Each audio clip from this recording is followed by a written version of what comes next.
Hi, this is Dawn Hedgepeth, and I'm one of your wellness counselors. Today's advisory lesson is brought to you by your counseling department. That includes your school counselors and the wellness counselors. Today, we're going to talk to you about stress and anxiety. To start, I'd like you to go ahead and take a minute and reflect.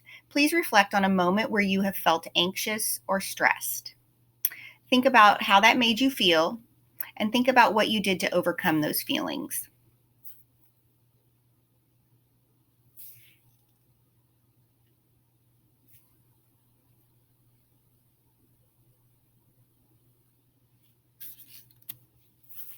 So first, we're going to talk about stress.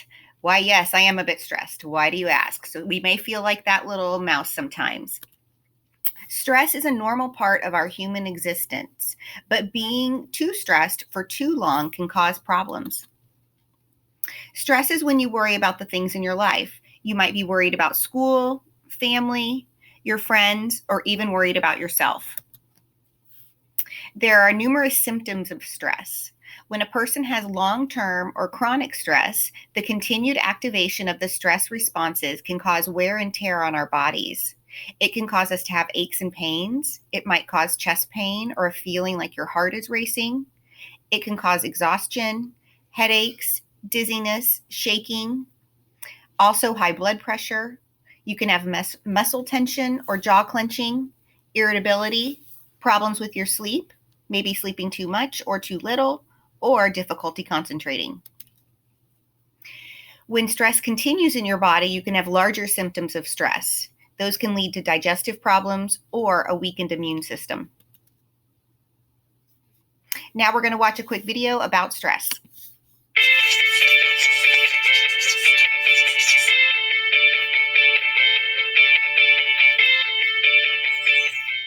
Watch this. One little piece of paper can have a remarkable effect. Stress is stressful. But if you understand a bit about what it is, you'll be better able to deal with it. First, though, take a few deep breaths. In fact, do that anytime you feel stressed. It helps. Stress is a survival mechanism. When danger appears, it can get you out of trouble quickly. Your body crashes up the gears and throws all its resources into getting you moving. Your heart pumps furiously to increase blood pressure, glucose is sent to the muscles as a fuel injection, and you become totally focused on what psychologists call fight or flight. Thing is, this emergency state is only meant to last just long enough to get you out of danger. But here in the 21st century, we stress about different things, and for much, much longer. Your brain and body stay on red alert, and you'll be less able to think clearly, learn, or remember things. Take a few more deep breaths, because as you now know, stress is a physical reaction, and deep breathing helps to counteract its effects. So, what else can you do? Okay, top tips to reduce stress. First, get plenty of exercise. Let out all that locked up energy. Now, back to the problem. Get in control.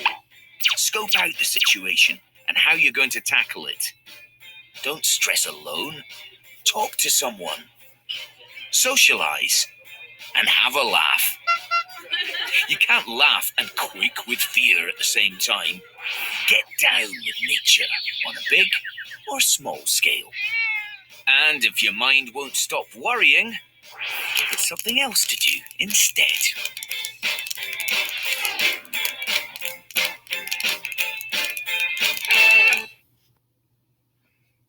Okay, hopefully you learned something from that cute video. Stress can lead to the development of many issues. It can also lead to you developing anxiety, panic attacks, or depression. Now we're going to switch gears to anxiety. Hi there, I'm Kat Witter. I'm the wellness coordinator for Alamo Heights, and I am here in the high school 3 days a week. And here we have Leonardo DiCaprio just chilling, but then remembering he has anxiety. Since anxiety can be kind of a side effect of stress, we thought it was really important to talk about that as well. And it is very similar in terms of symptoms to what we saw with stress. So when a person is suffering from anxiety, there's wear and tear on the body, mind, and behavior, just like with stress. So we have chest pains or feeling like your heart is racing, also exhaustion and headaches. With anxiety, you have an exaggerated startle response, meaning that it's really easy for people to scare you. You're very jumpy, muscle tension or jaw clenching, problems with sleep, too much or too little sleep. Either one is really not healthy for you. Also, some irritability and an inability to control your worry. So we're going to watch a video on anxiety and how to manage that. Anxiety is the experience of an excessive amount of worry that is or feels out of control. People who experience anxiety can feel gripped by fear, and sometimes we can feel really anxious without there being any obvious reason for us to feel afraid. Anxiety can sometimes lead to panic, which is the feeling of intense anxiousness. It's a feeling of fear and being on the edge. You might experience nerves in your stomach, sweaty palms, quick and shallow breathing, and not be able to relax. Firstly, it's important to know that you are not alone. A lot of people deal with high levels of anxiety and panic, and there will always be times when you feel anxious. It's perfectly normal and is part of being human. Sometimes it's what gets you up in the morning. But if it's happening all the time and affecting your day-to-day life, it's time to do something about it. The best way to tackle anxiety is to understand it. One way is to keep an anxiety diary. Writing down when you get anxious feelings or panic attacks and what happened to make you feel that way will help you get to know your mind. Another way is to practice relaxation techniques. It can take a lot of practice and time to see the benefits, but keep trying and it will help you manage your anxiety really well. Sometimes anxiety and panic attacks can get too much to handle by yourself. It's perfectly okay to look for help, and your first port of call should be your GP. Other organisations that can help are Jigsaw, Samaritans, Childline, and the Traveller Counselling Service. No anxiety. Recognise, manage, minimise. So how do you cope with all of this? They had some examples in that video, but we're going to give you some examples that are more appropriate for you and our community. So let's start with unhealthy coping skills. These are the things that are not good for you to do when you're feeling stressed or anxious. Risk-taking behaviors, which are things like dangerous things, substance use, doing things just to get that adrenaline rush, and also self-harm behaviors, which includes cutting, withholding food, and eating too much.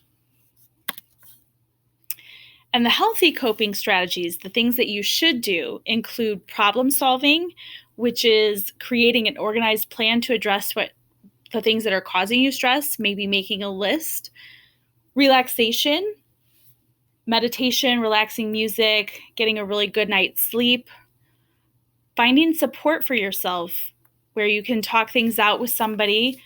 Don't isolate yourself because that's not going to help.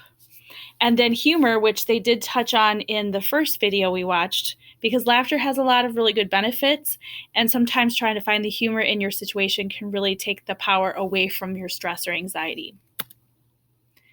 Where you can find support is either at home or at school. So at home, you have your parents, relatives, neighbors, church, and other friends. And at school, you have your school counselors, your wellness counselors, and of course, your teachers.